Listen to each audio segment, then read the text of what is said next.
Welcome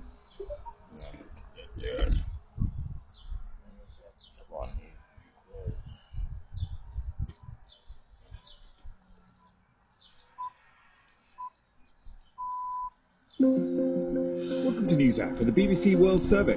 Hello, I'm David Menendez.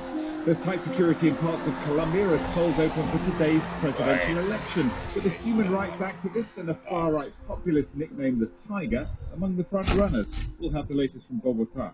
Also, Israel says it's moving further into southern Lebanon as its war against Hezbollah intensifies, and it says it's captured a strategic landmark.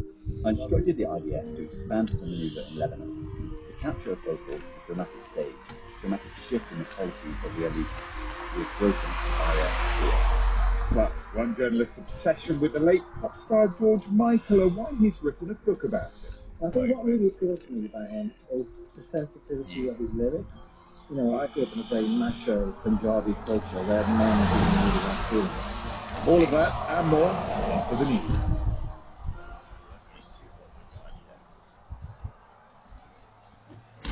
BBC News with Danielle Zaroglewska. Israel's Prime Minister Benjamin Netanyahu says the Israeli military seizure of Beaufort Castle in southern Lebanon marks a dramatic shift in the campaign against Hezbollah. The site stands on a high point above the Litani River, about 15 kilometres from the Israeli border. He gave this update. I instructed the IDF to expand the maneuver in Lebanon. Our forces crossed the Litani. They seized controlled territory. They conquered the Beaufort Ridge. And now my instruction is to deepen and expand our hold on the places that were under Hezbollah's control. The capture of Beaufort is a dramatic stage, a dramatic shift in the policy that we are leading. We have broken the barrier of fear. We are taking the initiative. We are operating on all fronts, in Syria, Gaza and Lebanon. France has requested an emergency UN meeting over concern at Israel's occupation of Lebanese territory. US media are reporting that President Trump has made amendments to the latest draft of a possible preliminary deal to end the war with Iran. Official sources say Mr. Trump has hardened his terms and that the proposal has been sent to Tehran. Iran's main negotiator, Mohammad Bagher Ghalibaf, said that there would be no deal to end the war unless the rights of the Iranian people were secured. Around 250,000 soldiers and police have been deployed across Colombia as the South American country prepares to choose a new president. Here's Warren Wolf. Colombia's election campaign was marked by a surge in guerrilla attacks, murders and kidnappings. Election day security has been concentrated on around 30 hotspots, including Colombia's borders and areas where drug gangs operate. President Petro's left-wing ally, Ivan Cepeda, is proposing to continue the so-called total peace negotiating strategy with armed groups, which critics say has failed. He faces two main right-wing rivals, the lawyer Abelardo de la Espriella and Senator Paloma Valencia. Both say they will impose a tougher military crackdown on crime and welcome more cooperation with Washington. The Ukrainian military says it struck a Russian oil refinery at Saratov on the Volga River overnight, causing a large fire. The local government says that civilian infrastructure has been damaged in the fire impact. Ian McWilliams reports. Photographs posted on social media by Saratov residents show thick plumes of black smoke rising from a number of fires. Saratov is a major industrial city lying 600 kilometers east of the Ukrainian front line. Ukrainian military and local residents say an oil pumping station even deeper in Russia and 2 of the 6,100 kilometers from Ukraine was also struck by drones early on Sunday.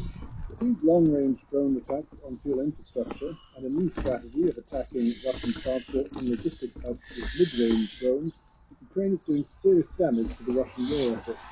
World News from the BBC. The governing Labour Party in Malta has won an unprecedented 4th term, defeating the centre-right opposition. Labour has campaigned on its strong economic record, although poorer citizens expressed concerns they were being left behind by the economic boom in the smallest state in the European Union.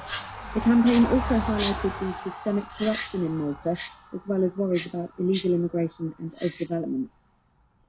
The Nigerian military says armed men in Nigeria have abducted a retired senior military officer and his wife. The kidnapping took place in Katsina State in the northwest of the country. Phoebe Hobson reports. According to local media reports, Major General Rado Abubakar and his wife were kidnapped on Saturday while travelling to a wedding in Katsina State when they were intercepted by gunmen. A military spokesman said efforts were underway to rescue the couple and track down their captors. This most recent kidnapping follows a series of attacks in the region, which is one of the most affected by violence in Nigeria.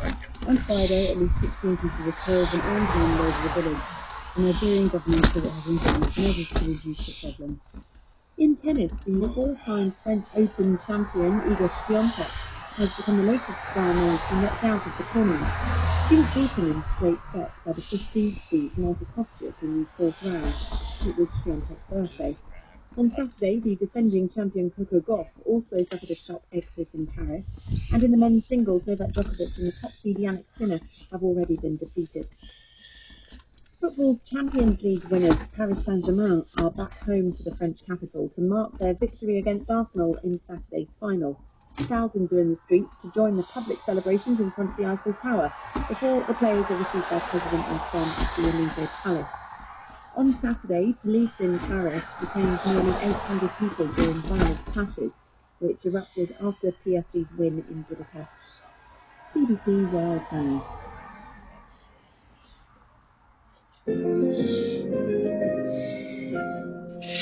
Hello and welcome to NewsHour from the BBC World Service. We're coming to you live from London. I'm James Menendez. And we're going to begin today in Colombia because in just under an hour, voting begins in an election to choose a new president. The current leader, the left-wing former guerrilla leader, Gustavo Petro, is limited to just one term in office. But his presence hangs heavy over today's vote. It's been seen as something of a referendum on his 4 years in office, and in particular, measures to tackle the armed groups and the cocaine trade. Well, one of the front-runners is a close ally, but he is facing stiff opposition from the right in the shape of a flamboyant far-right populist and a more mainstream conservative senator. And let's headline to the capital of Bogotá to speak to Sergio Guzman, who's director of the advisory group Colombia Risk Analysis. Sergio, very good to have you with us here on NewsHour. Tell us about Iván Cepeda. He worked closely with President Petro. Is he essentially the continuity candidate in this election? Good morning, and thank you for having me. Yes, Iván Cepeda does represent continuity from the Petro administration, but a lot of people are concerned about what exactly that continuity means. In 2022, President Petro got elected on a much more moderate platform, saying, for instance, he would work with different political parties, trying to reach out to the business community, etc. And his presidency has been anything but. He's wanted a constituent assembly. He's called members of the business community slavers. He's tried any way he can to raise taxes and to give out many, many more public subsidies. Iván Cepeda represents the continuity of that more radical Petro. But just yesterday, he had a speech and an interview trying to sing a very different tune, trying to suggest that he would harken back to that Petro in 2022 to make an appeal to undecided voters.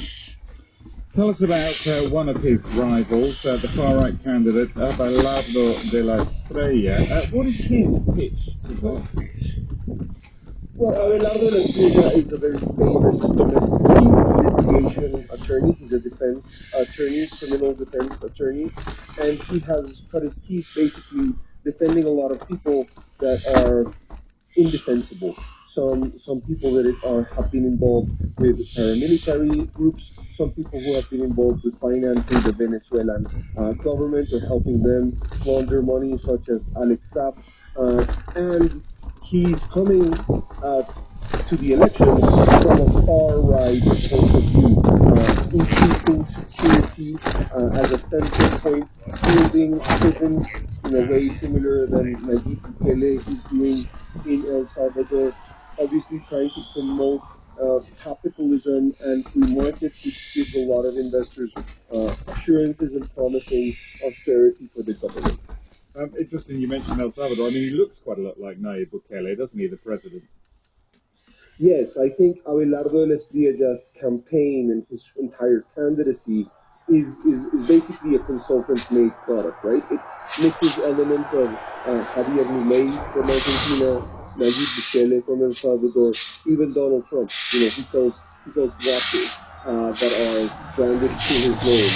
He also is trying to make drastic cuts and uses a lot of gesticulation in his public speeches, similar to what President Milei did, and he is promising some very drastic measures against crime like Bukele did.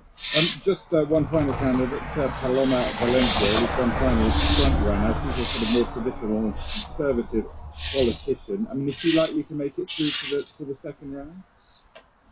Well, here's the thing.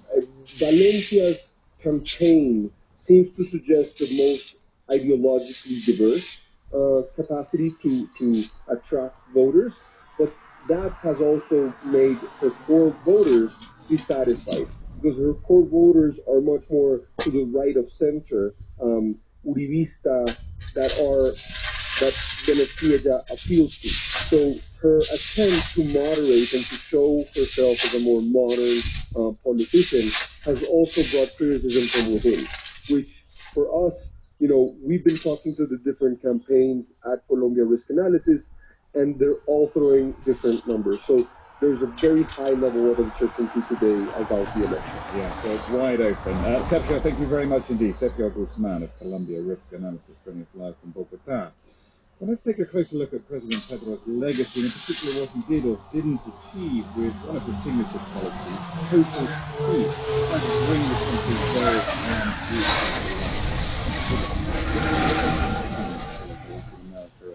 Chatham House. Chris, as ever, very good to have you with us.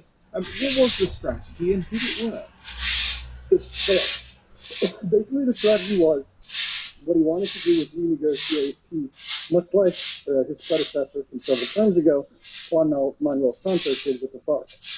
And that included remnants of the FARC as well as another guerrilla group, the ELN, and a number of criminals. The problem was none of those groups really had a political agenda. It's part of the peace deal with the FARC that Santos organized gave them a political representation and seat at the table. Criminal groups weren't interested. For them, it was just pure profit. So it was, at best, dangerously naive.